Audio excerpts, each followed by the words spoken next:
Hulk Hogan sat down for an hour-long interview with my boy Chris Van Vliet. I watched most of the interview. I watch a lot of Chris's stuff. He does a tremendous job with these interviews. It's a good watch. But it's Hogan. And it would not be a Hogan interview without him saying something that makes you roll your eyes. Now, back in May, Hogan did an interview and he claimed that Shane McMahon had pitched the idea for a match between the two of them at this year's WrestleMania.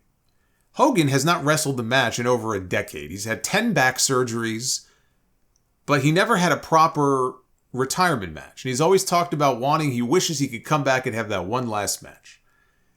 Shane wanted to know how the old man was feeling. He texted him one day. And Hogan told him he needed some more work done on his back, so it probably wasn't happening. That's what he said at the time. This week, in his latest interview with Chris Van Vliet, Hogan added some more details to the story that he previously did not share, because maybe they did not happen. But he did not share them. This time they involved his son, Nick. He said, Shane had called me and sent me a picture from Madison Square Garden. I guess they got a Hall of Fame walk in there. I think what he's referring to, the last time I was in Madison Square Garden, I took pictures of it also.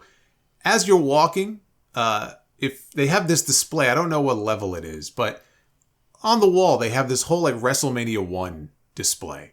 And they have some items. I don't remember if it's items or if it's just stuff on the wall, but I think that's what he's referring to. But anyway, he says, I guess they have a Hall of Fame walk in there. Shane sent me a picture of him standing in front of my stuff, and he goes, hey, old timer, you got one more left in you? I went, okay, what are you thinking? He goes, well, I don't know if you had one more left in you, or maybe a surrogate like Nick Hogan, his son. So we started talking, and I said that the only way I could do anything is if I was in the middle of the ring and you just came to me, because I can't run or hit the ropes. I have a hard time walking distance, taking a dump, or taking a bump. Well, I'm sure taking a dump may be hard for him too at his age. I don't know. Taking a bump. Oh, man. Taking a bump, he said. If I got up, I would have to roll to my left. I can't roll to my right. By the way, just listening to him talking about this, anybody who thinks that Hulk Hogan should have one more match, you are out of your mind. Well, I'd love to have one more match, but here are the parameters here. I can't walk. I can't run. I can't hit the ropes. I can't take a bump. If I get knocked down, I can roll to my left, but I can't roll to my right. Yeah, that's a great idea. Let's put Hulk Hogan back in the ring. Sure. He said, the only way I can get up is if I roll to my left. So it would be a stretch, but Nick was in Rikishi school for a couple of years, and he was in there with Rusev and all those guys. I'd go out to California to watch him, and Nick had it all figured out, but then he blew out both of his shoulders. I said, well, I don't know. There's a possibility to maybe doing something, whatever the storyline is. Maybe Nick is a heel, and he says that Shane destroyed his father's career. I don't know. There's a million ways to do it. But then a couple of weeks later, Shane got hurt or something with his quad. Yeah, he got hurt or something with his quad. Yes, that was at WrestleMania. The WrestleMania that you were supposedly talking to him about being a participant in. The WrestleMania that Shane McMahon was asking him about. He tore his quad on that show, yes.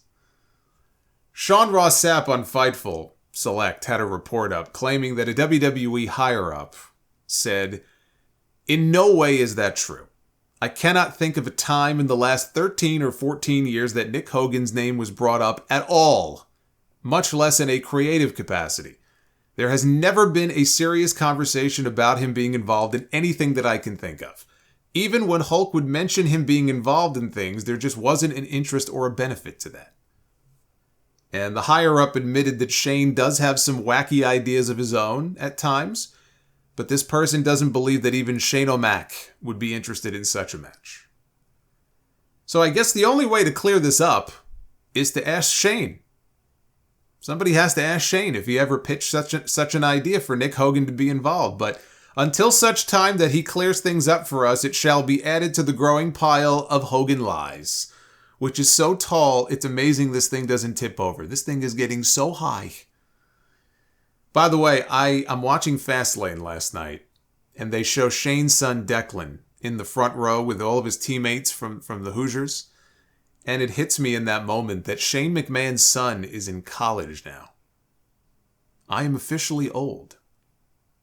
Maybe next year Hulk can tell us the story of how close we came to getting Nick Hogan against Declan McMahon at WrestleMania 40, but Nick got pink eye or something and he had to pull out.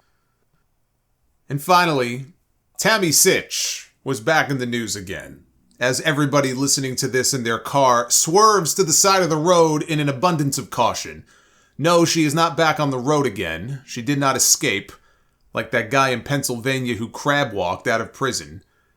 The Florida State Attorney General, in her DUI manslaughter case, filed a sentencing memorandum this week, seeking 26 years in prison for Tammy Sytch.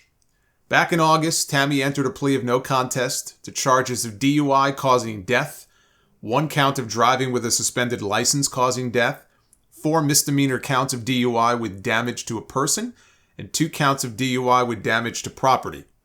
This is in reference to her accident last year, which actually killed someone. Per PW Insider, the memo lays out her extensive criminal record and argues that she is a danger to society. Where have you heard that before? I've been calling her a menace to society since at least DUI number 4. It also notes that the sole agreement in regard to her plea deal was that she is to be sentenced to time served on the 6 misdemeanors that she had pled to. As a result, the court has discretion when it comes to the charges of DUI causing death and driving with a suspended license causing death, both of which are felonies. In that, based on the egregiousness of the facts and the defendant's prior criminal history, it is the state's belief and argument that the maximum sentence allowable by law is the only sentence appropriate for the defendant. She'll probably end up getting less. I don't think she'll get the full 26 years, but if she does get the full 26 years, she would be 76 years old by the time she is released. And we'll find out on November 27th. That is when she is going to be sentenced.